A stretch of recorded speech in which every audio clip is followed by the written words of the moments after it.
that was your menu, right? You go to the supermarket, you could only buy them 4 categories, and that was all you ate. You'd be, you could look however you wanted, almost within. And it's that simple. It's that simple, yeah. Yeah. So where have we gone wrong? I think it's.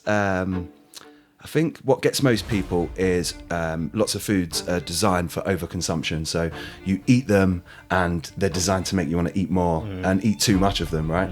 If I'm not going to hold my clients to the highest food standards, then who is going to? A good example would be like a man who is not very happy. They're like, I want to look good, I don't look good, I'm unhappy. I'm like, right, do exactly what I say. And we get results to the point where people think that my clients are on, chemical enhancements. And they're not. Like, people think that you have to take steroids or supplementation to create like these crazy physiques, when you really don't. It's a lot of the time it's low body fat, regular weight training, and good food. It's crazy, that atmosphere. The last 2 fights, it was pretty like, I was surprised. I was like, shit. I was like, normally I'm the only bloke you can hear in there, and I was like, everyone else is quite loud as well. Because Liam's fight was like, he had to go through some adversity as well, man. Like to get there, like he got rocked in the first round. That, I think it was it spinning back elbow? Yeah. And he sort of took it.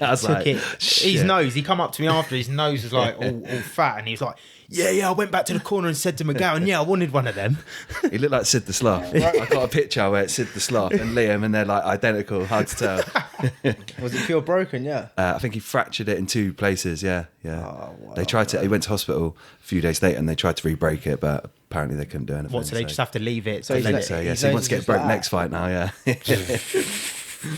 Flipping hell, man. That's why it's such a crazy so if he breaks it again, they might be able to fix it. I don't actually know, but I think if you go, we just lopsided next time. Yeah, I think if he goes back and they're like, right, let's see if we can do something this time around. I think that you want someone quite strong to do it, right? So That'd be horrible going in there and trying to get them to break your nose, though, isn't it? And they do like injections like through your forehead. I think like into your like right down, like really intrusive, horrible.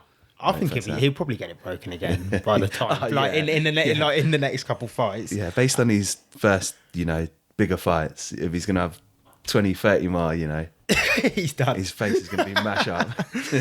Max, thank you for coming on. Wicked. To the, no problem. Unchained Minds. My pleasure. Obviously met you at the fight, but I've been following you for a while, to be fair. Yeah, because you got a few athletes under your Max Plows nutrition. Like you got quite a few you're dealing with. Yeah. I've done. I think you might have spotted me from sort of the Thai fighters. Yeah. I've worked with Liam for like 5-6 years now. So I know a lot of the Dan McGowan boys. So I've been down there a few times. So I'm pretty pally with them.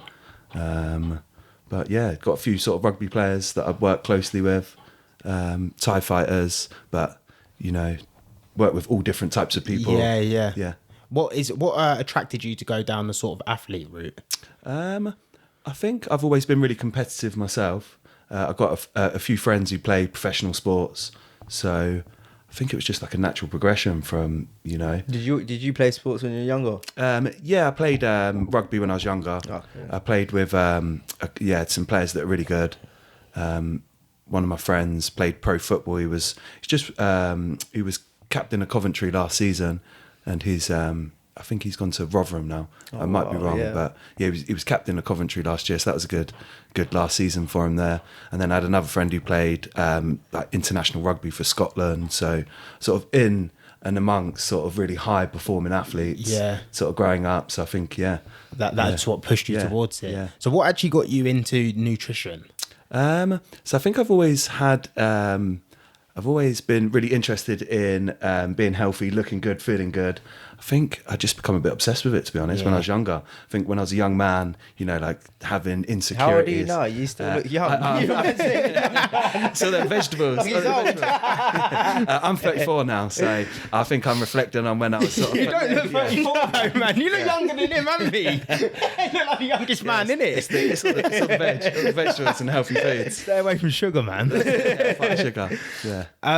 So then was this from sort of school age? Like when did you sort of think, nutrition, I want to be a nutritionist, that's the sort of route? I got to about 18, 19, and I was just obsessed with training, healthy foods, healthy lifestyle. So then I started to study about 18. I think I started when I was 18 studying, and then just become obsessed with sort of the nutrition side of things when I see how beneficial it was to looking and feeling good, and for optimal health, optimal performance, stuff like that. Did you go down these? Obviously, you must have like all these food rabbit holes that there are now. Like check this, check that. Make sure like they're doing bioengineered diet, carnivore diet, vegan, bioengineered ingredients now, man, in Aldi and Lidl and stuff like that. Fasting on. Yeah, it's crazy. I think that the market's so saturated. It's so saturated that people have to like make up a crazy kind of angle to attack the industry, and it sells. It's been. Good nutrition hasn't changed for a long time, right? So I think people have to repackage it and try and create attention around an idea to sell it again. That's how I got lost in my journey. I went down so many different rabbit holes. And it got to the point where I was like, oh, there's no point eating. I was fed up. But then I realised over probably like the last 2 years, 3 years, it's just simplicity. Yeah, exactly. It's literally the same thing. But I feel sorry for all these people trying to find their way, and they try to make that step, but there's so much information. It's like, if you're not listening to the right person, you're fucked. Sure. I have loads of sort of clients that have worked with other people, or been looking up stuff on the internet, and it's just like some of it's just like, oh my god, right, let's start again, let's forget sort of what you think is a healthy diet, and let's start with the real basics. But it is really simple. I could give like a few tips, and if you took them on board, really, if you took these points on board in this 30-second conversation, you could have like a physique ready to go on the front of a health magazine. Give us a few of them tips, because I'm looking at them. I'm in the market. Oh, mate, it's so simple. It's genuinely so simple. Really simple. But what are a few little tips for sort of the people? What should people focus on? A couple things focusing. So I think when you're selecting your foods, a really good thing to concentrate on would be high quality protein. So I'd sort of, if you're in the supermarket, that'd be perhaps your first go-to. Lots of fibrous carbohydrates, so vegetables, plants, fruits. Third, I'd go fats, healthy fats. So like avocado, seeds, nuts, wild caught fish, grass-fed meats, and then just like good complex carbohydrates like sweet potato, rice, quinoa. And if you sort of just that was your menu, right? You go to the supermarket, you could only buy them 4 categories, and that was all you ate. You'd be, you could look however you wanted, almost within. And it's that simple. It's that simple, yeah. So where have we gone wrong? I think it's. I think what gets most people is lots of foods are designed for overconsumption. So you eat them, and they're designed to make you want to eat more and eat too much of them, right? So you eat these foods typically that are high in sugar.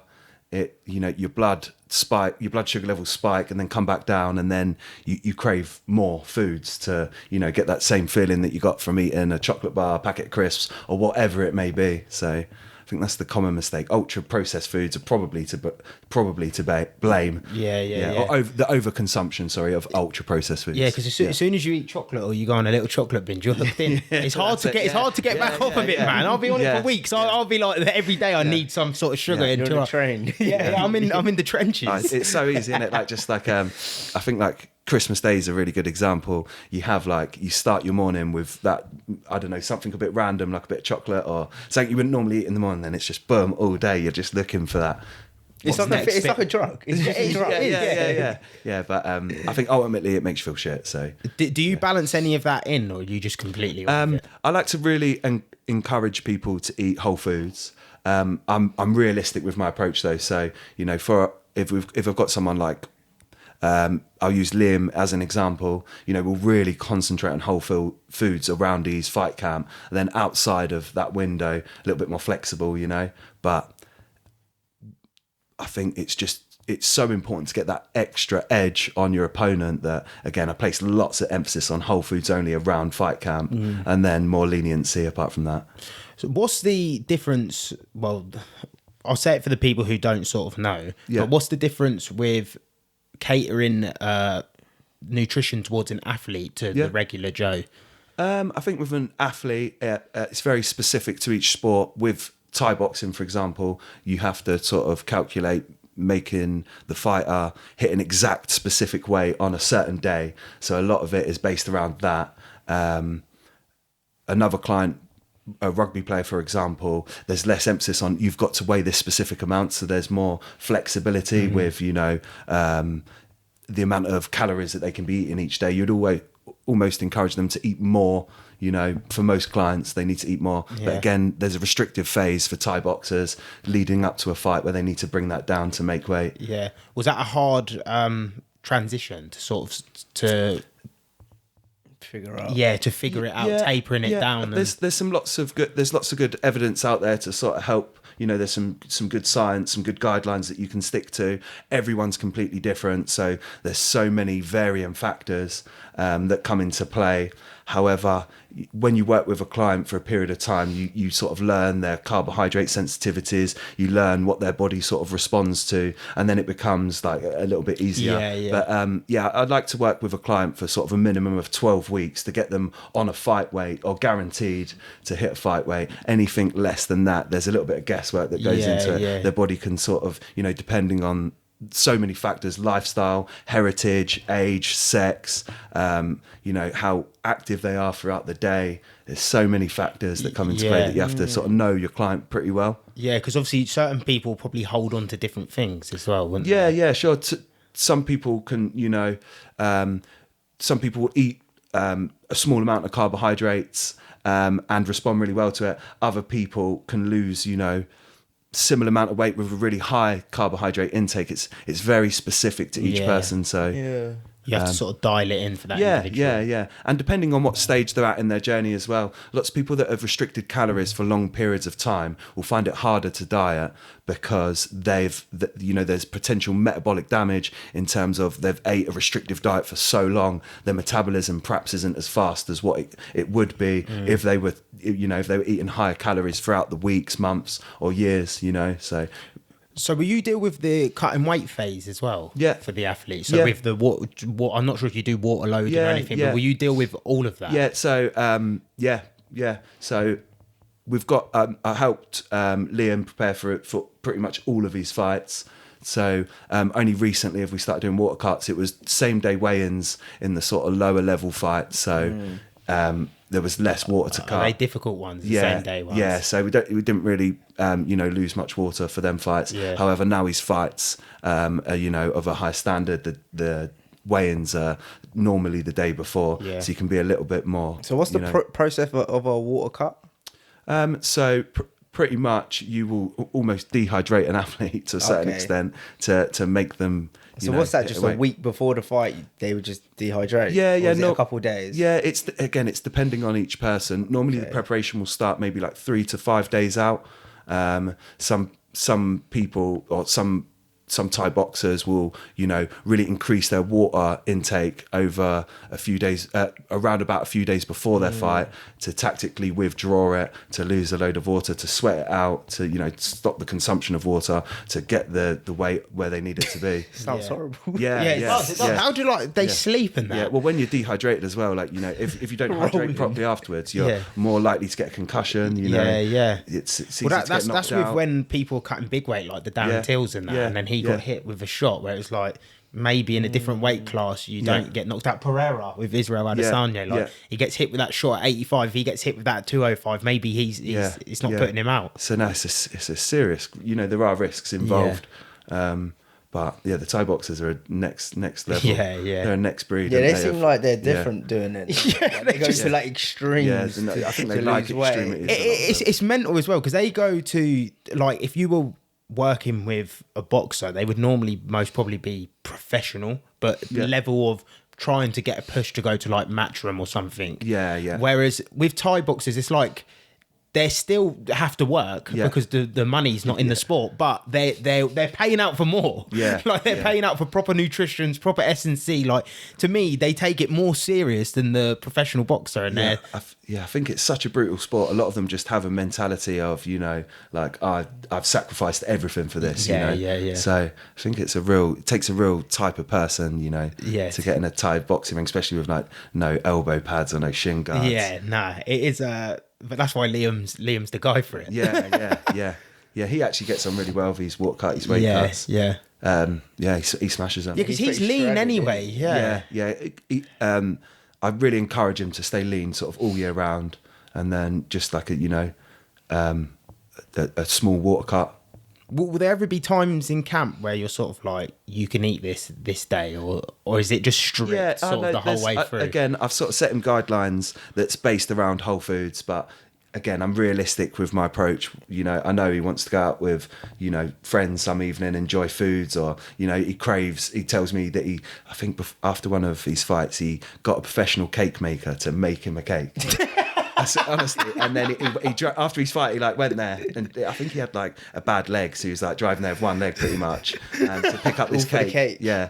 And he was thinking about it for days. That's mega cravings. Yeah, I think he got it's tailor made to his tastes and that. Yeah. So there's flexibility, but I really like to place emphasis on natural foods, just because the research that I've done into it, it just makes you feel so good, makes you perform so well. That you not think it's surprising then that natural foods is the way. Yeah. But everything you sort of find in the supermarket is pushed the other way. Yeah, it's almost impossible, They're trying to kill us. Yeah. they're trying. I sit here and think they're trying to fucking kill us. The cows are bad. The cows are bad for the environment. It's with what's happening, what you see everyone pushing on social media, I can completely understand that take, because it does feel like that, right? Yeah. And if everything's just people 100 years ago wouldn't recognise it as a food, right? Yeah. And now you walk into a Tesco's and that's all there is. It's the only option. Yeah. There's not even here's some food that your nan and your granddad might have eaten. It's all that crazy stuff. You look in a lot of things. There's after I watched the Gary Brecker podcast, he was talking about methylfolate and stuff like that, and folic acid. Yeah. And now every time I look at foods at the back, folic acid. Why is there folic acid in it? It's like I said, it's just it seems that everything is, everything's so complex, and now it's just impossible to actually select some foods that you're confident that are good and that aren't going to harm you. And I think, there are a lot of people that I don't think a message is very good. Sorry, their tactics is scare tactics. It's kale is bad for you. It's what? Kale's bad for you. It's even got me at it. That's not bad for you. I'm pretty confident it's good for you. But people will take any approach to capture. Yeah, but it's I went it's the carnivore people, isn't it? No veg. And I went for a stage. I'm just eating beef in the morning. You know what I mean? With olive oil, and stuff. Yeah. But That's something. There's so many different options. There's so many people that sort of preaching crazy messages, based on the best research I can get my hands on, best up-to-date research. Plants, and a combination of plants and meat is probably best for you. But lots of people go carnivore and they perhaps eliminate crisps. But do you think chocolate and a lot of people go on these diets and they've already got health issues, or say they've got bad, what's it called? I don't know, bad issues anyway. Yeah. So when they go on these diets, they see a proper improvement and they just stick on it. Yeah, exactly. Which you probably can, once you heal your gut, you probably can start reintroducing other types of food. Yeah. That's how I feel like I found for myself. Yeah, sure. I think, like you said, say you're going to do a carnivore diet and then you eliminate all of these food groups that you were potentially eating that weren't very good. And then all of a sudden you feel better.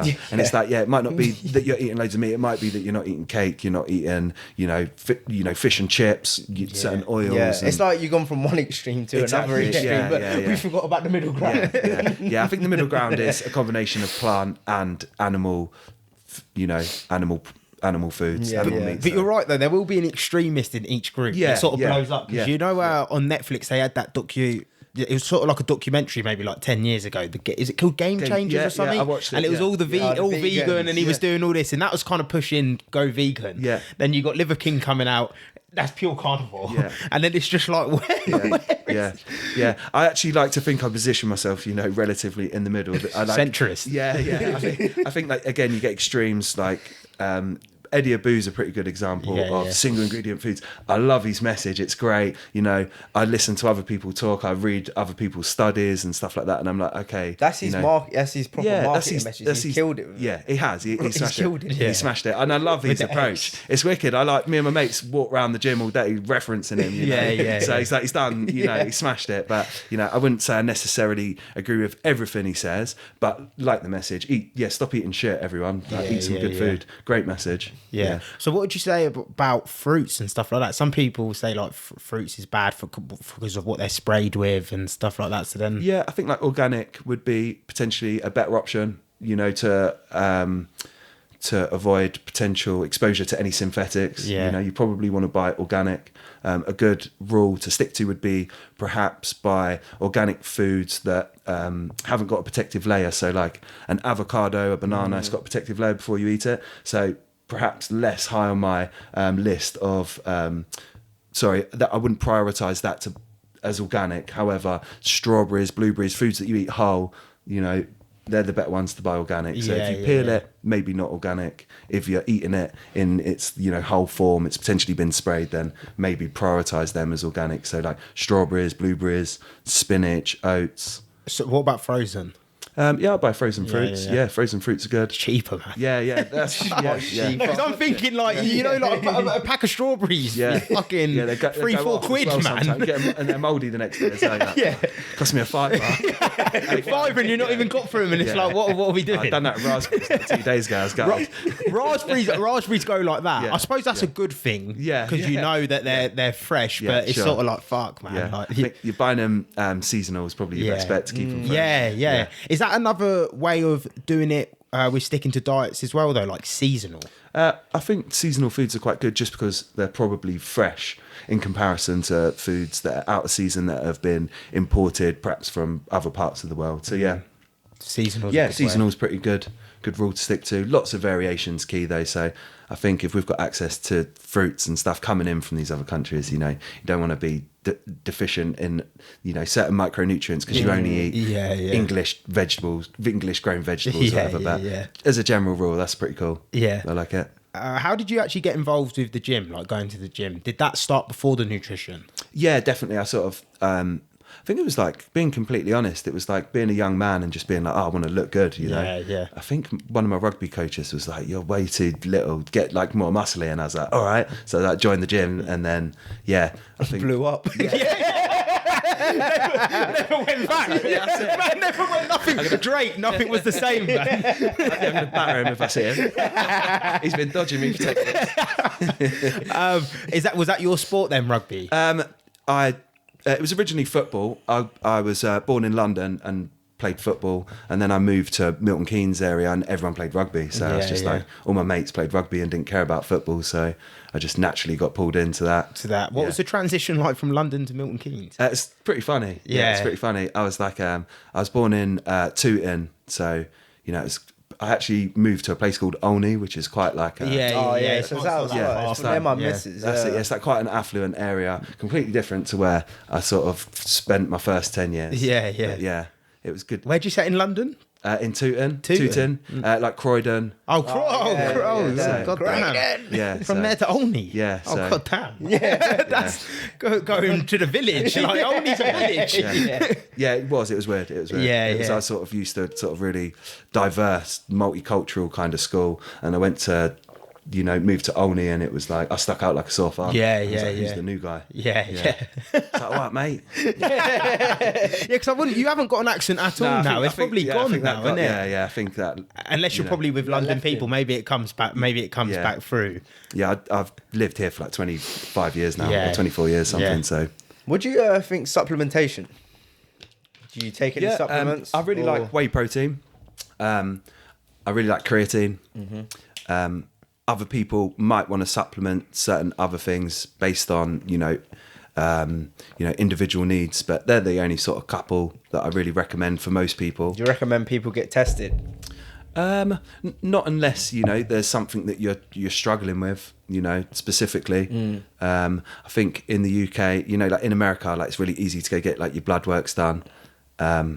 I think in the UK it's less common. It's a bit hard. You don't really know who to trust. I think it's not as common. So I think just place an emphasis on good nutrition, and as long as you're not suffering with any illnesses or anything like that, I don't necessarily think that should be done as a standard.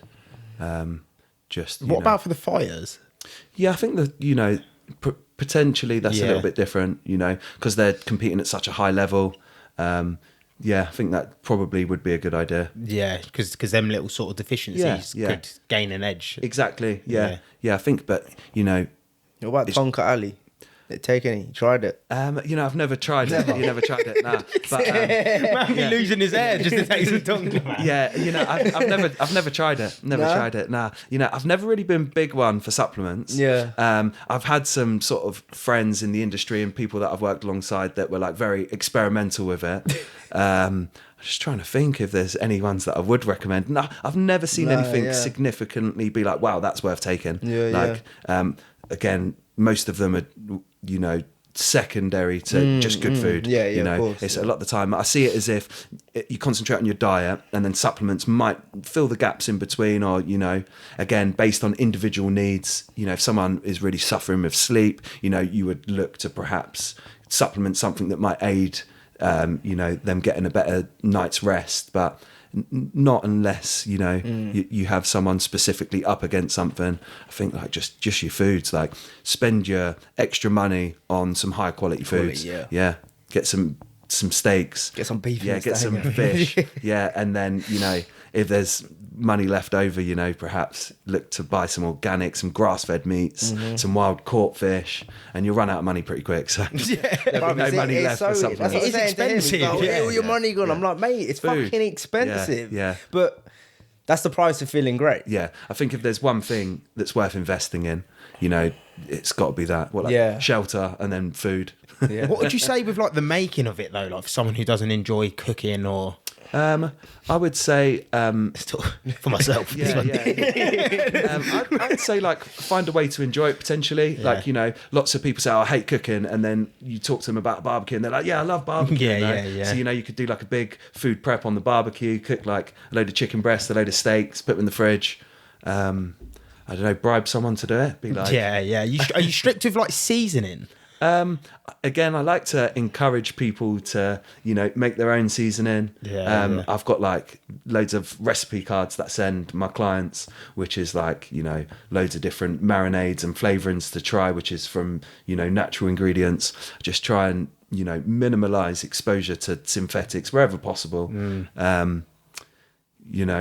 Just to, I feel like if I'm not going to hold my clients to the highest food standards, then who is going to? Yeah. So I think like everyone's like, it's marginal. Does it make that much of a difference? But I think if you want a competitive edge, if you want someone, I like working with the best people. I like people that are really tell me how I can get maximum reward from what we're doing in comparison to like I want to eat a little bit healthier. Average Joe. So I think like I'm really enthusiastic about it. I'm really passionate. So I think that just gets translated into the guidelines that I set and the standards that I set for people. I'm like try and set an example of like you want someone trying to push for greatness. Exactly. Break barriers. Push that extra. And a lot of my clients who come to me with a good example would be like a man who is not very happy. They're like, I want to look good, I don't look good, I'm unhappy. I'm like, right, do exactly what I say. And we get results to the point where people think that my clients are on chemical enhancements, and they're not. But it's just if you really I see some. People are like, there's no way that these guys aren't on steroids, but they're genuinely not. We're just, using all the tools, or I'm using all the tools that I got to create, these anabolic looking physiques. Yeah. But stuff. Anabolic looking physiques. What a slogan. Max Plows creating anabolic looking physiques. Man. That's it. And you can create like these aggressive looking physiques naturally. Like people think that you have to take steroids or supplementation to create like these crazy physiques when you really don't. It's a lot of the time it's low body fat, regular weight training and good food. What's the percentage of eating to training, like, of importance to get you looking to get you looking good? Yeah. I think for people that are natural, that don't, take any chemical enhancements, you need to place a lot of emphasis on your food. I've seen some guys who take chemical enhancement, who take steroids, and they don't eat very good and they still look pretty good. Yeah. So I think, like, if you're a natural athlete, which, as far as I'm aware, anyone who I've ever worked with is a natural athlete. I think that, it's very difficult to, out exercise a bad diet. I've not really seen anyone successfully implement it. Seen some guys that look quite big, but they never look very pleasing. You wouldn't look at them and go, good, that guy looks like good. You look at him, he's like, he's big, but he looks a bit weird. He's kind of got boobs, but he's like kind of hench, that kind of look. But again, I've seen some guys who I assume take steroids. And they're like, I eat a KFC every day. I'm like, mate, you look so good. Like, that's infuriating. Like, But some people are just genetic freaks. Genetics certainly plays a role.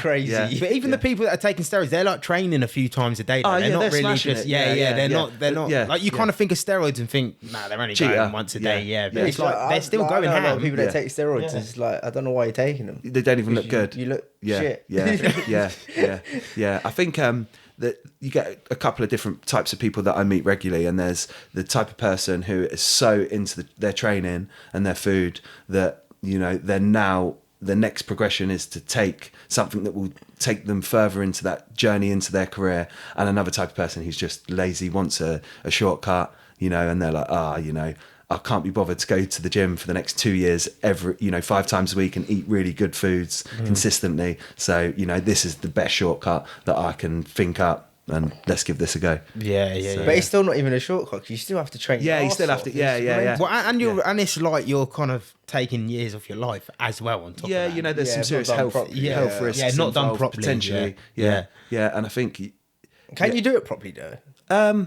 I think mitigate the health risks. I think if you are perhaps, I think in the UK it's not very common, but I think in America it's more common for people to have private healthcare, and when they get to a certain age they'll get hormone therapy. You see that quite commonly. Yeah, you hear it way more in America with getting the blood work and taking the steroids. Or a lot of people take tests and they have low levels. Yeah, you see all of these American, CEO guys, guys who have podcasts. Yeah, Jeff Bezos. Yeah, all these kind of dudes. Yeah, and I think they've got the budget to be like, right, let's invest some serious money into making sure that my blood. I think I would though. You see that who's that guy Brian? Brian something. And he's trying to make himself superhuman. He's trying to make himself live longer, and he look quite strange. He looks weird. Man. He looks like an alien. Yeah.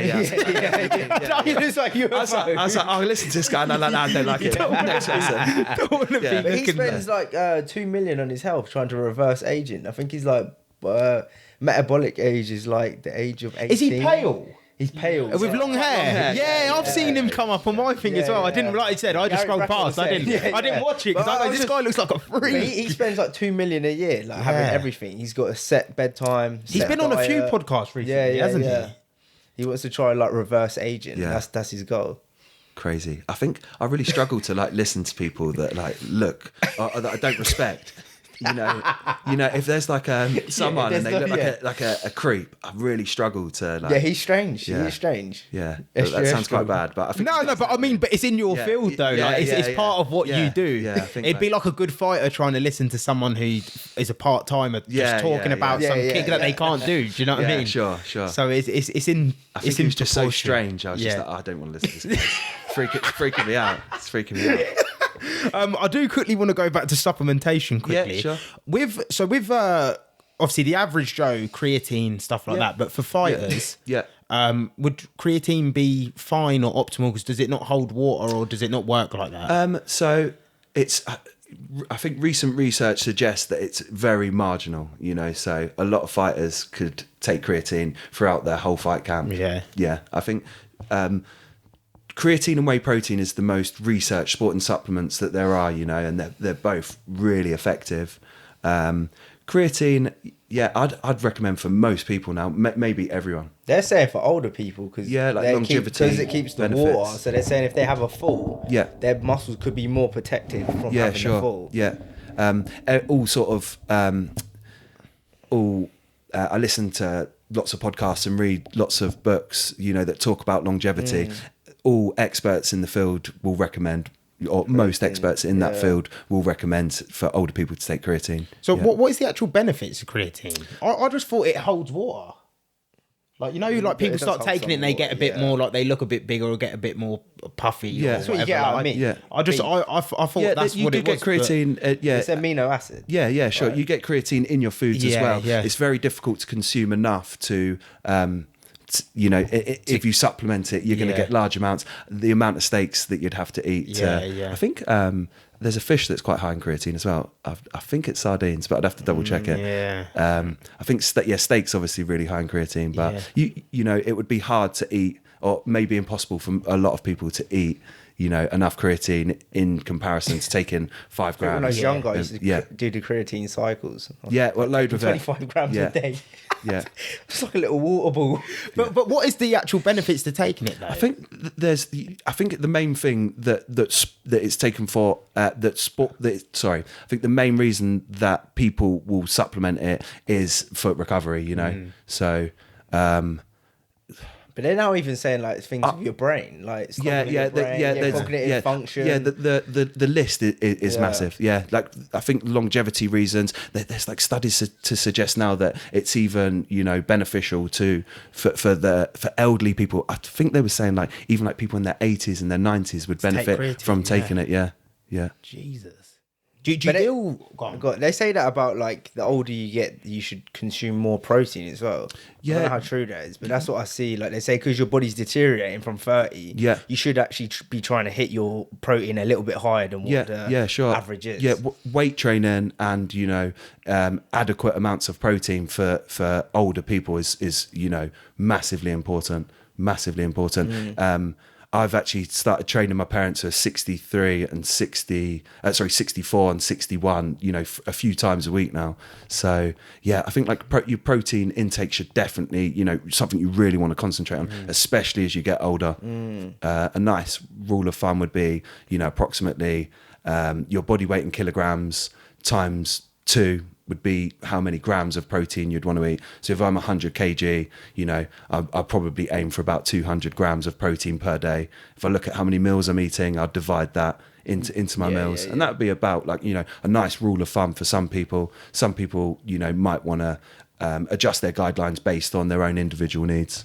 What's the hormonesy method? And you just eat his protein and then he just keeps he just eats whatever he wants. He just to make hits 200 grams of protein, and then he hits whatever calories he's got left. He hit it with whatever he wants to eat. As long as I see him making some crazy cereal bars. He simplifies everything. He's got a weird process. He tries to simplify everything. So he just keeps his 200 grams of protein. And he's like, if I've got this X amount of calories left and I can have an ice cream, I'm going to have an ice cream. Yeah, sure. I think like everyone finds an approach that, finds harmony in... But I would say he's a very like bodybuilder type. He's not really like... Health-based. Into health. Yeah, but you're into health because it's a lot different. I was into health, so I was like... I'm going to be slapping down cookie doughs.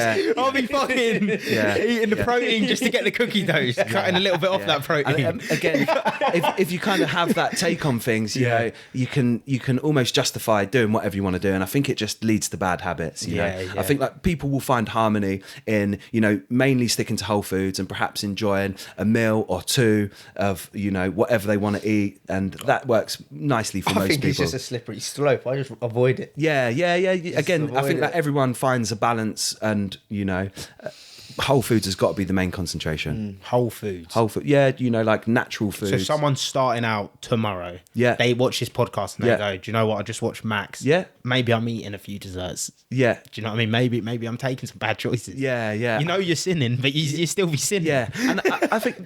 like a way to counteract, these food cravings are that it's really easy to make, these healthy foods out of better food options, right? So, it's one banana and one egg, if you blend it up, it's a really good pancake mixture, you know? Yeah. So as an alternative to go into like one of them local restaurants where they will make you some crazy pancakes, you know, you could perhaps make your own. So like, I'm not saying you can't enjoy these foods, but I like to place emphasis on let's try and make these, you know, foods that you're craving as healthy as possible, you know, and minimize our exposure to potential, you know, synthetics that we probably don't want to be eating on a regular basis. Especially if our, you know, our main concentration is being healthy, you know, and, you know, performing to the highest possible level. Yeah. I'm with it, man. Yeah. All right. Man. Do you think a part of that comes with if you were to do your shopping in one go, like plan for the week? I feel like sometimes if, even from personal, if I've not planned certain days and then you get on them days, you come home from work, you start sort of, fucking hell, I'm hungry now and I've got to go to the shop and get this now, I don't know what to eat, and then you go down a bad. Yeah, I think you've got to be prepared. I think it just comes with practice, you know. I think it's a bit of trial and error, finding what works well. A really easy way to manage it to start would be whatever you're cooking for dinner, maybe cook double or triple and your lunchbox some up for the next day, make your evening meals fresh and make a couple of meals for the next day. It's you know, once you get into some healthy habits, it's pretty easy. No, you know, not much more work than other styles of, you know, eating. Yeah, because I see on the go and stuff like that. Obviously, I see the video you done with Liam, where you were in the supermarket and you were showing what he was eating. I was thinking, it's good. So that was quite strict, admittedly, but you know, again, it was like in lead up to a fight. I want to make sure he's eating mainly whole foods. I want to make sure he's not over consuming, you know, any really calorie dense foods that potentially would take up space in his diet, which a more nutrient dense food could be there instead. You know, it's very easy to eat a large amount of calories of these ultra processed foods, and you know, for the same amount of calories, you could have a really nutrient dense food, which is going to serve you in terms of, you know, proteins, omega-3, which you'll probably struggle to eat. Yeah, and it'll make you feel better, fuller. Have you ever seen them things they do on Instagram where it shows you like the list? It brings it out and it's like a digestive and jelly and like the calories for like a custard cream is like you could have a fucking bowl of jelly. Like you could have like a serious health salad. For a small amount of like something else. But, you know, I think it's really important to prioritize, you know, nutrient dense foods. So do you find discipline in everything you're doing? Is that why you push towards it? Like eating healthy is discipline. The gym training to look how you look is very much discipline. So is that why you like working with the highest people, the ultra disciplined, sort of pushing them goals? Yeah, I think I've held myself to sort of a really high standard. And I think just people are sort of drawn to that. When I meet people, they're really drawn to that, and they'd like want a bit of it, you know. They're like, I want to implement that for myself. And I think it just like creates momentum to the point where, you know, you meet some good people, you have a good impression on them, you can really affect them in a positive way. And I think, people are really drawn to that. And it, you know, I think it just builds momentum, you know. Yeah. And it keeps the train rolling. What lessons have you learned from overcoming any of these challenges? Maybe challenges you've had with nutrition or your training? I'm just trying to think of something. I got quite a bad injury one time. That was pretty, you know, that was pretty tough. I prolapsed L4 and L5, which are discs in between your vertebrae. So like I couldn't really walk for like about 9 months. Didn't train anyone. So like a disc prolapse in the back. Yeah, that's right. Yes, I think. Where is it? Like lower back? Yeah, so L4 and L5 is your lumbar spine. Oh, okay. My understanding of it isn't very you know, large, but pretty much you have sacs of fluid in between each vertebrae, and mine broke and secreted the fluid. So now it was essentially, you know, bone on bone. Again, that might not be massively accurate, but that's my understanding. How did you do it? I think it was just like wear and tear from gym, working, you know, all the time, stuff like that. So that was pretty tough to overcome. You know, I couldn't walk, lost like loads of strength, lost like, you know, my identity to a certain extent because I didn't look the same. But, you know, rehabbed after that and got myself going again. So how long did it take to get that back? I would say I probably haven't fully got my strength back since I hurt myself. It was a long time ago as well now. It's about maybe 6-7 years ago. But I think it just gave me, I was such a perfectionist before, and I think that just gave me new look on life slightly, as in I need to do whatever I can with what's presented right now, as opposed to being obsessed with being perfect. Yeah. So I think that gave me like a new, approach that I've sort of taken with me. Definitely. Yeah. That's what I mean. Injuries there's a lot of lessons that come with injuries, because you're obviously doing something to hit that stage. Whether it's not listening to your body or overdoing things. It's funny how growth comes from adversity, isn't it? When times are tough, is typically when you're growing, when something better is going to come of it, so. Especially if you use it as that. Yeah. Some people would take that and be like, well, I'm not going to train again. I give up. Yeah, I'm done. Give me Domino's number. Yeah. Back to the cookies. Yeah. Get me the Ben and Jerry's now. But are you quite a stoic person, would you say then? What does that mean again? Stoic sort of, you might be wisdom, like old-headed. I don't think so, mate. I think you are. I think maybe. Yeah, I would say he is. I think I just try and. You look at like the positives in life. Like if you've had that injury, but you've moved forward. Yeah, but I feel like you've got a warrior mentality. Yeah, that's what I'd say you have. Like you push yourself. Yeah, you hold yourself at a high standard. You want to be better. You want to be better. You want to challenge yourself. Push yourself. That's stoic. I think naturally I'm quite competitive. I've always wanted to be, the best at something for sure. So I think, maybe. Yeah, 100%. Yeah. I think, I don't really know how to answer that question, to be honest. Tough one. What motivates you to set out and pursue specific goals? So we'll say with when you went to do your nutrition, what was the big motivation point? I think I can only really do stuff that I'm really interested in. So I think a lot of it is just having interest around a subject, and then I just become a bit obsessed with it. I think I've probably I'm inclined a certain way where when I sort of when I find something that I like, I just obsess over it. I just obsess over it to the point where, I'm like actively reading stuff all the time, looking at up-to-date studies. And, I think I just become so obsessed with things that I'm interested in. Is that a big part of being a nutritionist as well, with the studying outside? Because there's always going to be something new that comes up, or some sort of like with the creatine thing, there's new information on everything every day. So is that a big part of what you like to do, like try and study everything? Yeah, definitely. And there are new guidelines. You might read some up-to-date research that might change your opinion on something. I think people take certain things as gospel, and then with nutrition, you need to be flexible. You need to be like, I changed my mind on this because I've actually had access to some new information, and now my approach is slightly different, which I've done over the last few years. Definitely, yeah. So I think you have to work with new information that comes out. You don't really want to take anything, like I said, as gospel. Stay open. Yeah, that's why I feel like is nutrition sort of like Nutritionist is your own philosophy. Yeah, it's your own way of thinking about things. So some people are set in their own ways. So we had a nutritionist on last time. Yeah, and he's probably got a different outlook to how you have. You're more like health with the body. Yeah.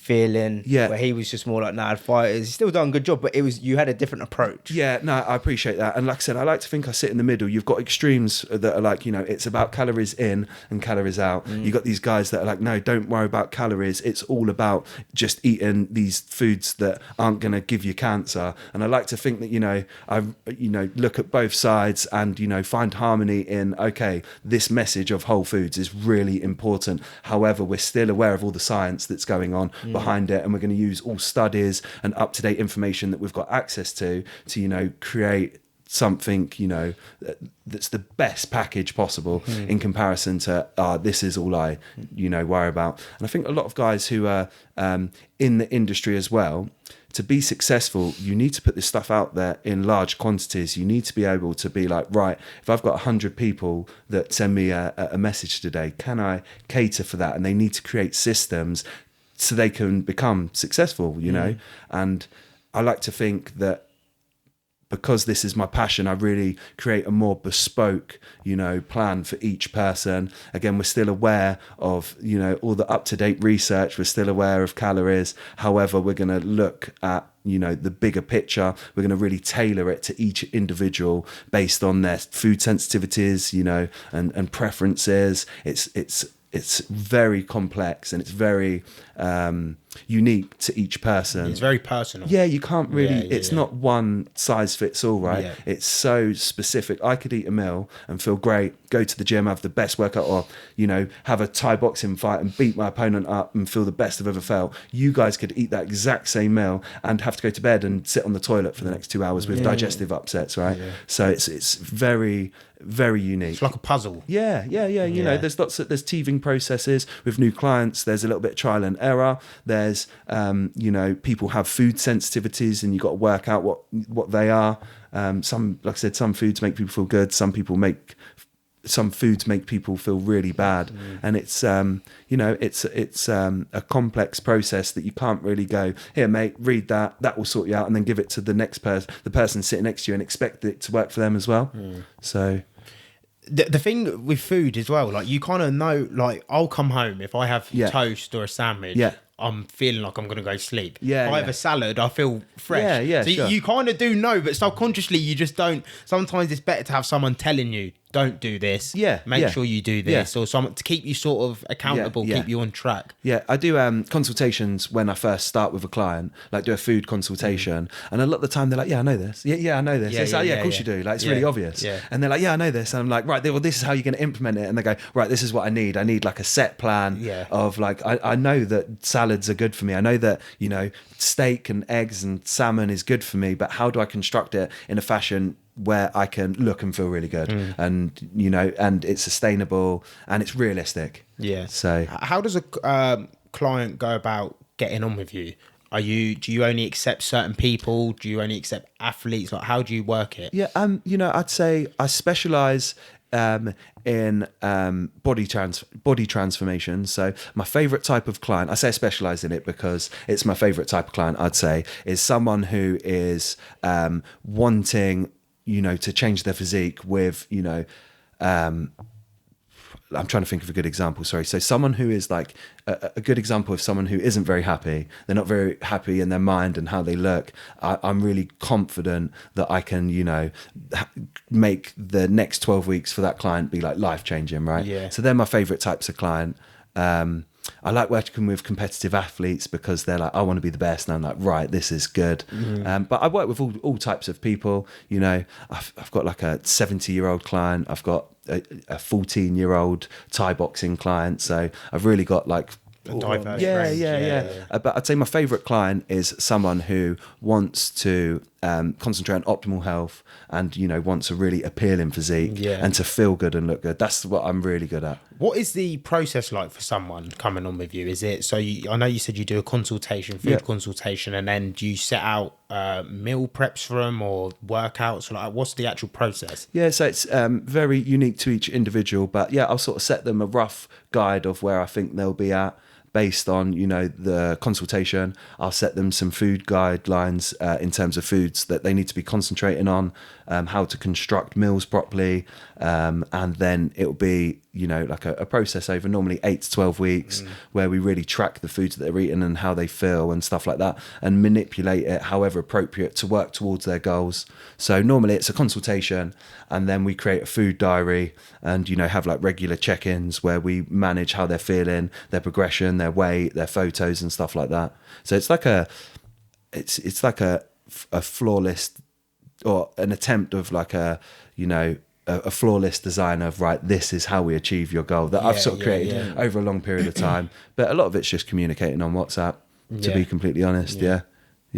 That's not bad then. That's just like it's simplistic. It sounds simplistic. Sure. And obviously you enjoy what you're doing. So if someone to come on with you, it would be the vibe. I love it. I genuinely love it. A lot of my clients become like lifelong friends. I've got clients that are now like, you know, been my best buddies for 10 years or longer. So I think like, I really enjoy it. Yeah. With the rugby clients, I think you got two, didn't you?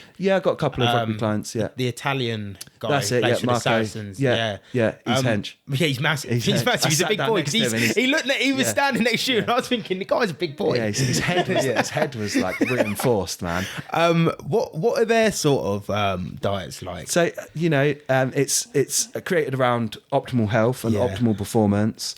It's just how to construct, you know, a meal to get everything that's essential for optimal performance and optimal health in, how to consistently manage it, how to eat out and manage it. A lot of them have like catering at the club, so a lot of them are actually eating where they're working like for 2-3 meals, so it's actually it's pretty cool. They can just pick meals based on the guidelines that I've set them with the foods that they have access to, but they're eating a lot of calories. That's what I was gonna ask you, like, what are the sort of calories we're dealing with? Because you know, like Michael Phelps was eating like, was it like 10,000 calories or something like that when he was to maintain body temperature. What are they dealing with? I wouldn't be able to give you a specific amount, but it's pretty much as they can eat without causing digestive upsets. It's like as much as they want to eat without feeling uncomfortable, without feeling bloated. I bet they're burning a load as well. Because he must be doing 2 sessions a day.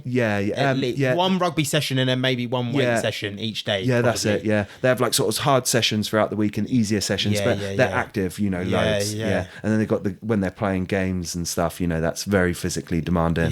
So it's a lot of carbohydrates, a lot of protein to maintain, energy and muscle mass. So lots of carbs, lots of protein, but lots of, fibrous carbs. So they're getting all the micronutrients they need for optimal performance, lots of healthy fats for, loads of reasons. So it's very similar to, what anyone would eat, but it's admittedly in quite large quantities because they're so big, they're so heavy, and they're just burning. using it as a fuel. Their bodies are burning. And the more they can eat, again, without causing digestive upsets, the better, really, within reason. As long as they don't overconsume to the point where they get too high body fat, that potentially affects their performance or their hormones. So how important is self-discipline in achieving success for whatever you want? I think you've got to hold yourself to a high standard. I think you have to have like no compromise rules, right? So I think you have to set yourself a goal. You have to say, this is what I do on a regular basis, and it can't be up for compromise. So I think you've got to have daily things that you just be like, look, this isn't up for compromise. This is how I'm going to achieve my goals. And I think as long as you have them and you can implement them consistently, you could do whatever you want to do within reason, really, right? Non-negotiables. Yeah, non-negotiables, right? As long as you make a clear plan and execute it, and you could do anything really within reason. I probably couldn't play for England, but I might get into a good footy team, even at my age, a good vets team or something. No, I'm with you. It's because people won't put the effort or the time into whatever they're going to do. They expect to see the results. You probably get this with clients or anything. You expect to see results tomorrow. Because everything's fast paced. You order a takeaway when you're hungry. You go on Amazon, your package comes the next day. It's fucking hard. It's It's fucking hard and there's no escaping it. You got to do it. That's why it makes me laugh, because people always try and find that quick fix. It's like, you have to just, this is what it is. I think a common thing that I see with my clients is if they've got a reason why they want to do something, then they'll do it. If they haven't, then they don't. So a good example is a Thai boxer. In 12 weeks' time, I've got to weigh X amount, and someone's going to be trying to potentially knock me out, So that's a pretty good reason why I need to diet, right? I want to diet because I'm depressed and I can't go on living like this. Okay, that's a pretty good reason why someone's going to diet. There's that driving factor. Yeah, if you're like, okay, I've got, let's say, an client come to me, and they're like, and I'm like, why do you want to work with me? And they're like, I don't really know. I just want to be a little bit healthier. It's like, that's not a strong enough reason, right? So I think people need a really powerful reason why they want to do something, and then that's a common thing that I see.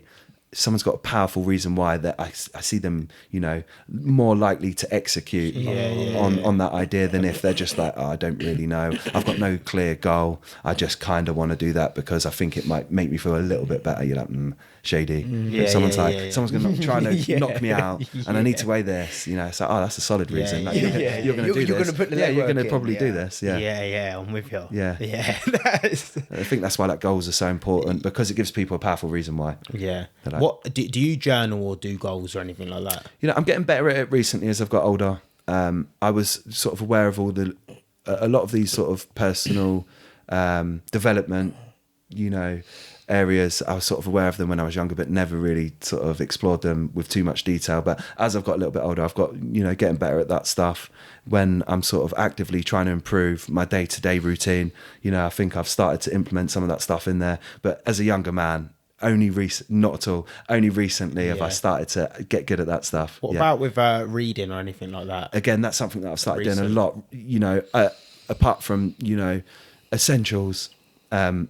In my spare time now, I've started to actually read books for the first time, instead of like, I've got to do this, It's like, okay, I'm going to sit down and quite enjoy this. But I think that's something, again, that I've just taken on as I've matured. When I was younger, I'd have found it really hard to sit still and read a book for an hour. That's what I'm like, man. With audiobooks was quite a nice transition because you can kind of be active and still, get it in. Still get it in. Yeah. And it creates like a nice little habit. You get used to it. So, yeah. I literally force myself to read. I force it. Yeah. Do you try audiobooks? I do audiobooks, but I like reading. Have you tried audiobooks and reading? Yeah, at the same I have. time? Yeah. Cool. But I only do that. Gets expensive. Certain books. That gets expensive because some books now like 15 quid, man. It starts getting a bit expensive. But I like the challenge, innit? It's like, why can't I sit here and read the book? Like, I should be able to read a book. So sometimes I just make myself sit there and I'll read it, and then I end up getting into it, and then once I'm into it, it's like, okay, cool. But then I think sometimes you might not enjoy the book. I think just starting off small and reading like, right, I'm going to read 5 pages for the next week. All right, I'm going to read 6. Yeah, but it compounds. Yeah, you do exactly. That. You do 5 a day. You do 2 pages a day. Over a year, that compounds, and people don't realise that. You end up being like, you set the habit, and then it's like, oh, this is what I do. Oh, I've read, a lot more than what I did last month, and so on. It's because our brains are so. I try going. Like, you got the phone, you got this. Phones I have to turn it off and leave out the room. Then I'm gonna concentrate. Other than that, you might like. Phones are crazy, right? Oh man, you don't realise how destructive. I know. But you realise when you're on them a lot, because you're like, fuck. At the end of the day, I'll be like, fuck. No, my head's going like, and I'm like, it's because I've been on the fucking phone for too long today, looking at shit or watching shit or doing dumb shit. And it's so addictive, isn't it? I think your brain is just wired to be like, give me more of that, give me more of that. Yeah. And then you catch yourself in these Instagram ruts, like watching some magic. And I'm like, fuck, man, I've been here for 35 minutes. Like, shit, nothing's been done. I'm sitting on the edge of the bed. I'll come out the shower in a towel, have my hair wrapped. I'll sit on the edge of the bed and I'll go, I'm just going to check something. Midnight. Next minute, fucking 30 minutes later, I'm like, oh shit. I actually hate Instagram. I just hate it all. Like, I want to delete it, but then because I do this, like, I have to sort of be on it as well. Yeah. But if I could, I would just have nothing. I'd just be a caveman. Maybe having it like on a laptop, signed in, so you haven't got access to it constantly. That's better. That's a lot better. Because it's a little bit harder. I'm not going to go carry around the laptop with me for the full day. And I think like when you go on your laptop, it's maybe like, I'm working now, and then I'm not working now. Then, Yeah. But it's hard to find a balance. Like, it's so easy available, so easy to access. It's just like Twitter's my thing at the minute. Really? Yeah, I'm a Twitter man. Really? Yeah. But you would have seen the change as like, because we were still quite young, but we were old, like 16, 14, 15, 16 maybe. Yeah. When it was like social media. When like WhatsApp groups started coming in and that. Like the BlackBerry, you had everyone like BBM and that, but it wasn't like when WhatsApp groups got created, I seen myself go from like fucking not on my phone for that long to on my phone 24/7. Yeah. Or off of that shift. But you would have been old enough to recognise sort of seeing the shift. Yeah, definitely. I remember going to like walking around that town only that I lived in, knocking on all my mates, and their mums being like, "No, he's having dinner." I'd be like, "All right, then." I'll walk half an hour home again. Then So we were we might have been the last generation. How old are you guys? Yeah, I'm 25. 27. So just like at the cut-off point. I think we were the cut-off point. Like, remembered everyone's house number. Remember everyone's house number. I still got you had about 100 house numbers, the pizza numbers, because you were doing prank calls on them. You had everyone's numbers. I had sex line. 0800 28 29 30 on the payphone. Yeah. The payphone sex lines. You'd say, "What's your problem?" And you'd be like, "I've got genital warts." And then you just hang up the phone and run off. I talk to Frank. I'm addicted.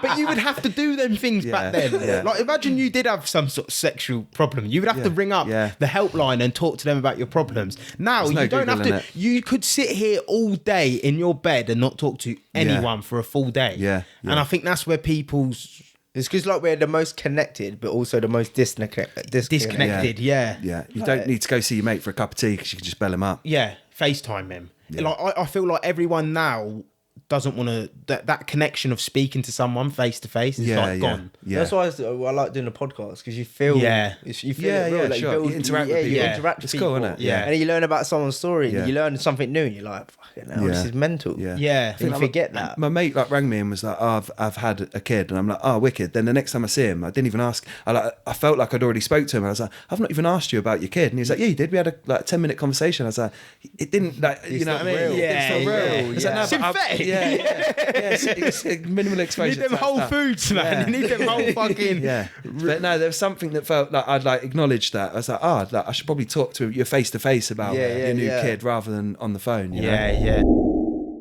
Just like to take this time to shout out our sponsors at Prime MMA. If you're looking to enhance your MMA skills and learn by one of the best coaches around, head over to Prime MMA now. It's as easy as clicking the link in their bio, selecting your class, selecting your purchase type, putting your email in, and then purchasing. With brilliant MMA and boxing fighters coming out of Prime, it's really the best time to start your MMA journey now. Head over to Prime MMA and let your mixed martial arts journey begin.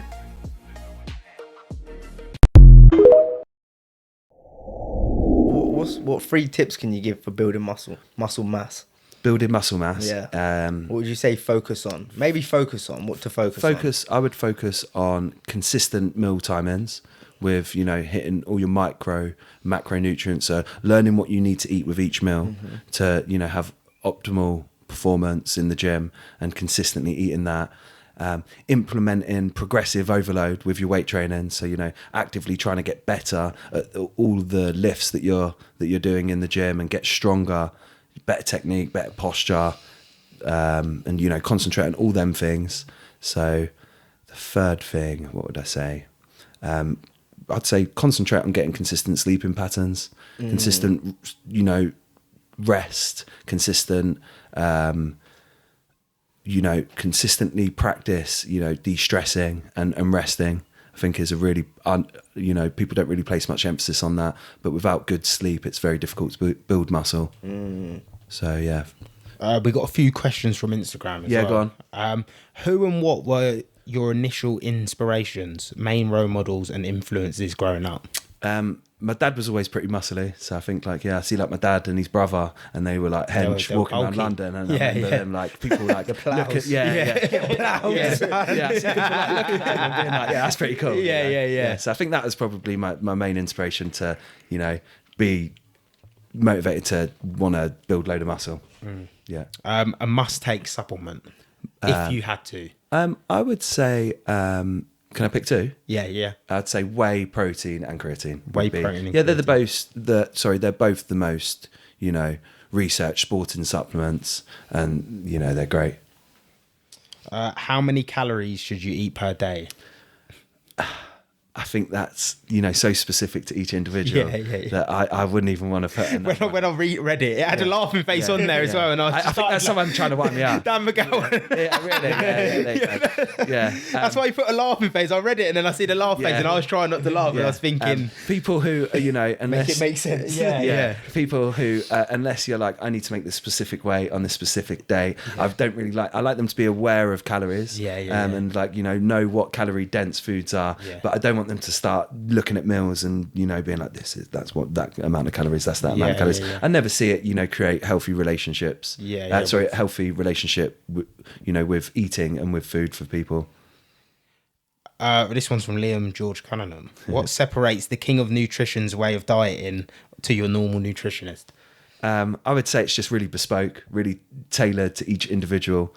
I just enjoy it so much and enjoy the process so much that I get rewarded from helping someone. So I think it's different in the sense that it's really it's a really bespoke experience to each individual, as opposed to here, stick to these guidelines and you achieve what you need to achieve. And the last one is best nutritional advice. So if you had to give one piece of advice to someone, Eddie Abu's screaming in my head for some reason, but I've got to do my own one. I would say one piece of advice, just one. I would say natural foods. Whole foods. Yeah, again, not everything processed is necessarily bad for us. However, as a general rule, if you concentrate on natural foods, you're probably going to live a pretty good, enjoyable life. So natural foods, we're talking like chicken breast, chicken thighs, mince, steak. Anything in its natural raw form. Yeah. Not like chicken, frozen breaded chicken and stuff like that. Yeah, so I think like a nice rule to stick to, would be support your local butcher. That's great. Greengrocers, butchers, all it's stuff like that. Better, isn't it? Yeah. Oh, definitely. Yeah, you can get some. There's some really good. Do you know the difference between meat? What, taste wise? Yeah, like taste wise. Because I swear I know the difference. I think in certain foods, I can't go to like shopping the supermarket. Some of them. Cause, yeah. Like I will go to Morrison's to get chicken if I have to, because I know their chicken thighs taste better, and it's like less water. I don't know why. I don't know if I'm crazy. I think with like specific things like that, definitely. I think if someone was to like test me and be like, right, this is this, I think I'd struggle. However, I do know what you mean. I do know what you mean. I will like be like, oh, I'm not going to buy that from some there. Some of them just got like there's better quality. Yeah, I see like Sainsbury's beef mince. I don't know what it is, but it's just it's a better quality. Yeah, than other minces. It's just a better quality. Yeah, no, I know what you mean, 100%. No, I agree though, because I seen a thing. I gave you the Aldi mince. He gave me the Aldi mince. I said, hell no, man. That mince tastes like dog meat, man. Yeah, maybe I just got bougie. With fish, I get that quite a lot. Some fish to me, it's got a really weird smell, and then probably on how fresh it is. I would have thought. Because, but I see something with mince the other day, and it was like the colour of it, the way it looks. Yeah. All these little things go into whether it's organic or not, or like because apparently they just merge loads of bits of the cow together and make mince, but it's not. It's just random bits from random different cows. I don't think we're as bad as America either. No, I'll be like with our food standards. I think our food standards. A majority of them are grass fed here, but then they're grain finished. But then you can't like grass fed, grass finished. Sainsbury's mince is like dark. It's dark red. Yeah, and they said that one dark red mince is. It's more fresh. Really? Yeah. Okay. Yeah, no, that makes sense. I'm not 100% sure, but it's definitely going to, To be fair, if you buy it from Sainsbury's, the price from grass-fed, grass-finished they're exactly the same. They're literally not even, there's no difference. Yeah. I think taste-wise, you probably would. But taste-wise, I feel like it tastes a little bit more gamey. Really? I feel like some people might get put off. I don't know. Yeah. I think there's got to be some subtle differences, right? I'm not entirely sure with the colours and the nutritional value or anything, but I definitely buy some meats from some places and don't buy that again. Chicken and fish, I think if I buy it from some places, I don't enjoy it as much as if I get it from others. Yeah. But I wouldn't be able to tell you. I think Sainsbury's chicken is a no-go, man. Really? Yeah. No-go. Yeah. And I'm not even into nutrition like that. But I just know of every time I eat Sainsbury's meat, like chicken especially, I'm like, maybe it's just us though. It's not. I'm not. Fish. I think fish. You need to be quite. You need to find somewhere good for fish. Yeah. We're like right. But they say some canned fish, like sardines, it's all wild caught anyway. So you can't really go wrong. Yeah, I buy some wild caught tin salmon, which I eat quite regularly. See, I'm not big on fish for some reason. I just don't eat a lot of fish. Really? But it's got like loads of vitamins and stuff in it as well. Wild caught fish is typically quite high in omega-3. Yeah. Lots of people could really do with increasing their omega-3 intake. Like if you look at a typical Western diet, it's normally quite deficient in omega-3. So wild caught fish is a really good one. Wild caught salmon, it's expensive. I think from Sainsbury's you can get frozen wild caught. Everyone's going to nick them now, I'm not telling anyone. Okay, there, no, none left out. Don't plug them. I think at Sainsbury's you can get some frozen fillets of wild caught salmon, and it's pretty reasonably priced. But anywhere else, it's like it's pretty pricey. Frozen fillets, wild caught salmon. Yeah. So. Fish is really good. Maybe try some different types of fish. Just mix it up. A white fish and fried in some butter is normally pretty good. For people that don't eat fish regularly, a bit of garlic butter with a crispy bit of skin, white fish. People are normally like prawns, mussels. I think with them, not really. Yeah, I think like shellfish is good. It's hard to get fresh shellfish. Yeah. So whenever I'm near the sea, I will actively be going out and buying shellfish. I think. A lot of it that we have access to here probably isn't that good. It's that fresh. The standard isn't very high, is it? If you go to that supermarket, try and buy mussels or something, they're normally pretty shit. It's whack. Yeah, don't taste very good. Frozen for too long or whatever. No, you better off ordering it. It's not that bad. Shellfish, oysters. I really, really like all them foods. If I lived near the sea, I'd consume them every week for sure. Yeah. Yeah. You put a tweet up about the dangers of alcohol and it affecting performance and other things. Could you go into a bit more detail about that and explain it? I think I have done so much research into this myself, mainly from lots of stag do's recently and stuff like that. I think anxiety. Seriously, I don't drink. I don't drink very often at all. However, if it's like a best mates stag do, or wedding, I have some tequilas, I have a couple of beers, and I celebrate the event. Based on my own research, it takes me about a month to feel normal again. I'm very competitive with my running, with my weightlifting, with how I feel, with my diet, with my food cravings. And I'd say it takes me close to 30 days to get back to optimal myself. So based on my own research, it seriously messes with me. Yeah. That's the thing with most people, average people. They don't know how it feels to feel good. That's so true. That's so true. I was like, you don't know how it feels to feel good. Because you're just running this fucking oily oil rig, and you're just going I drink, like you said, you drink, I feel fucked. Yeah. I think you become desensitized to it. See, the same way as most people are just chugging. Yeah. I think the same way. TPF blocked. The same way as if you didn't drink coffee and you had a really strong coffee, it'd mess you up a little bit. If you didn't smoke cigarettes, you smoke one, the nicotine's going to really affect you. I think people who drink alcohol have desensitized themselves to the They're point where... callous. It's so mental though, that a lot of people, probably myself included, we're not even running on 70%. Really. And I say that when I do consultations with people, I do say to them, you get a new appreciation for life. You genuinely start to experience a heightened sense of life.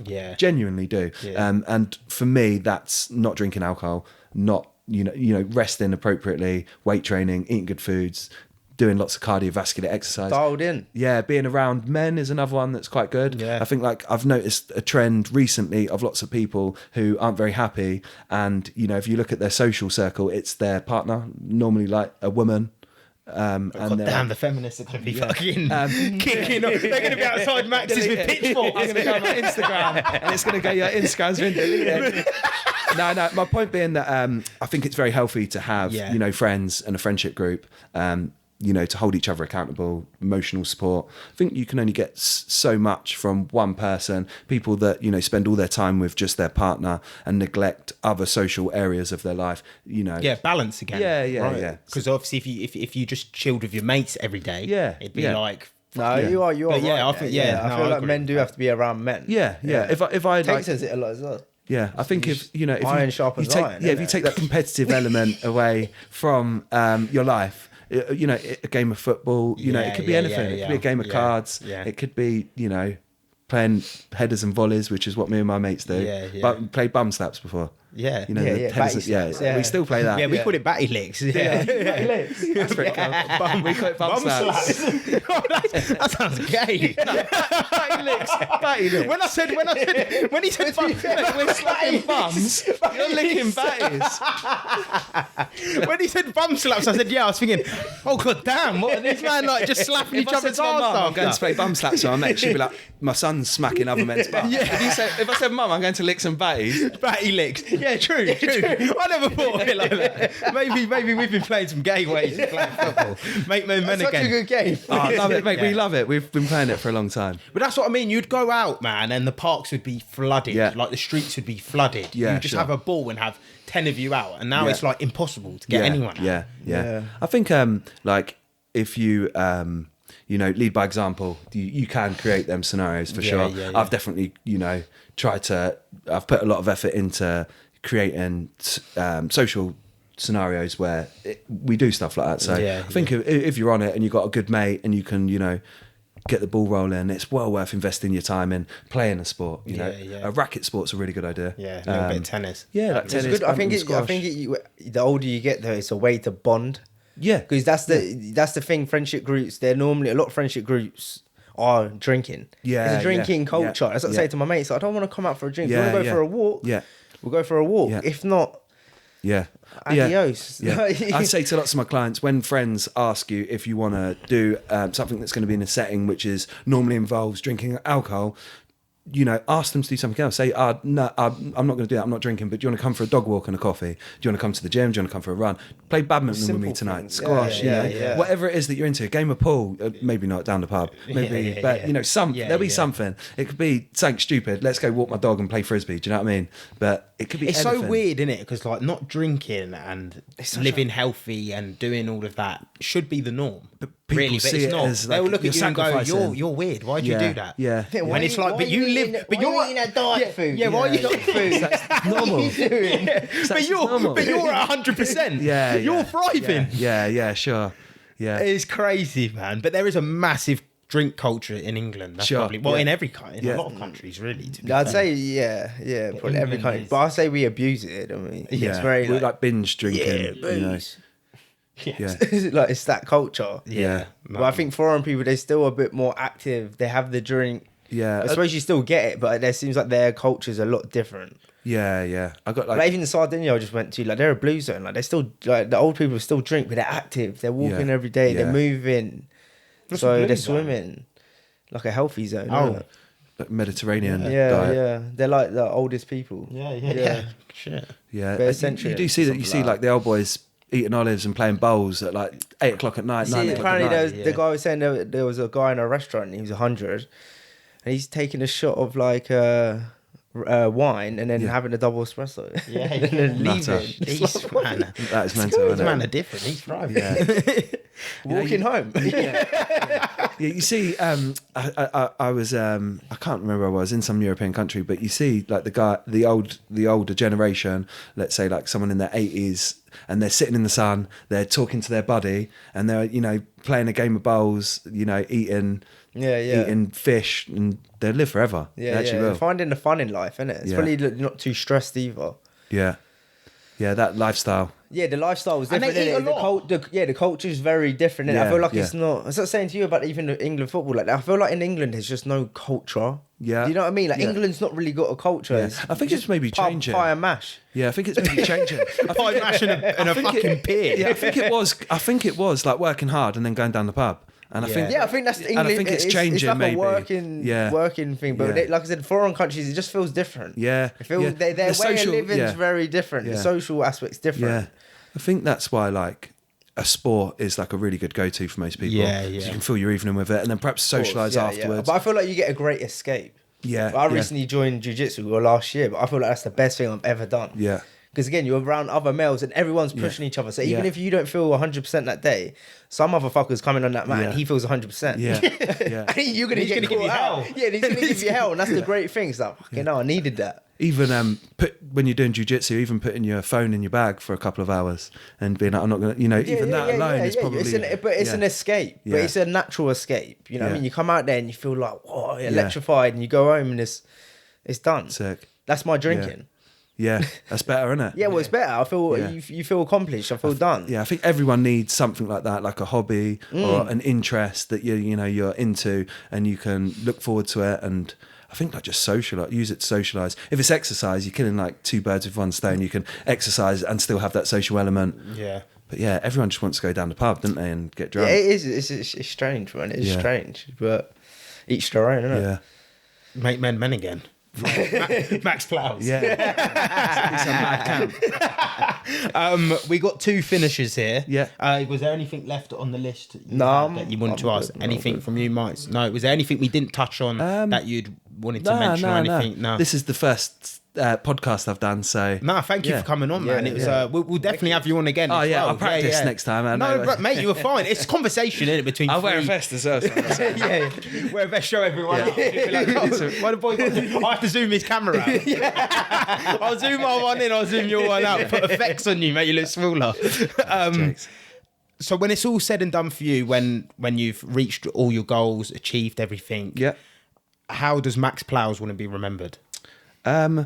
I think I'd like to be remembered as someone who encouraged people to be happy and to be healthy. Happy and healthy. Yeah.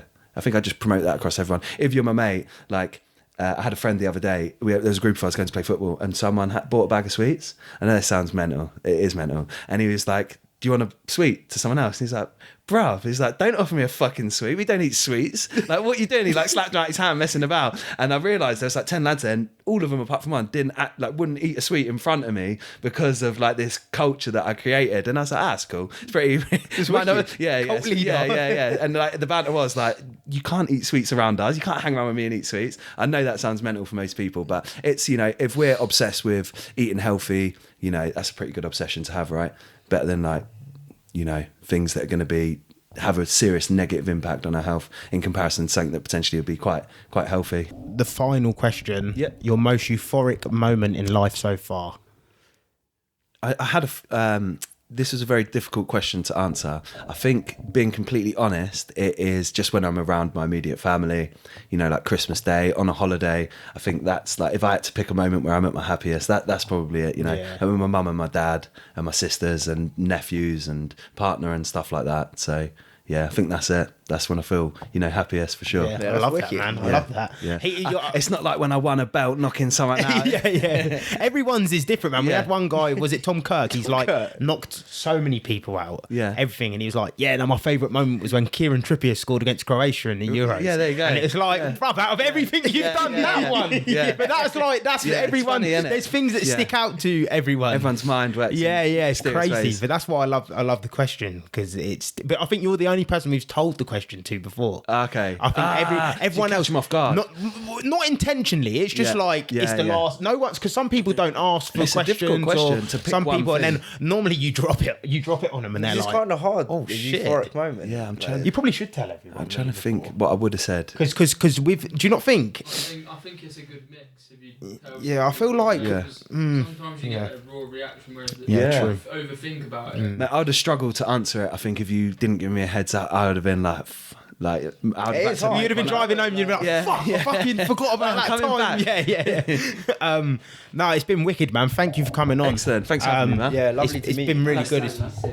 It's been a good insight. Like I said, this definitely won't be the last one we do. We'll have tons more questions and experimenting. Yeah, I'll bring some fighters next time I think as well. Yeah, 100%. Liam's someone we need to speak to anyway to try and get on that one. He'll be well up for it. Yeah, he's got it, innit? Yeah. He's got that aura. He's got the confidence. He's cocky. He's good. He puts the work, and he's just got it. Yeah. You watch him, and you're like, he's got it. Yeah. Like he's gonna go far. He's a good guy. So yeah, definitely a few more of them guys. Do you know who we've never had on? We've never had any rugby players. NFL, rugby, golf, cricket. None. I could have a chat. I've got a really close friend who's a good rugby player. He's actually a coach for the Saracens women team now as well. So I could have a chat with him. He might be up for it. He's actually quite local here as well. So he'd probably be up for that. So if that's something, 100%. But no, Max, thank you for coming on. I'll leave all your links down below. So if anyone wants to check you out, nutrition links, head over. Obviously, your Instagram's your CV, man. It speaks for itself. Yeah, that's it speaks for itself. Drop me a DM. Anabolic physiques, natural anabolic physiques, Max Plows. So people, make sure you go check his Instagram out, check his socials out, give him a follow, leave a like. We hope you enjoyed the podcast, and peace, people.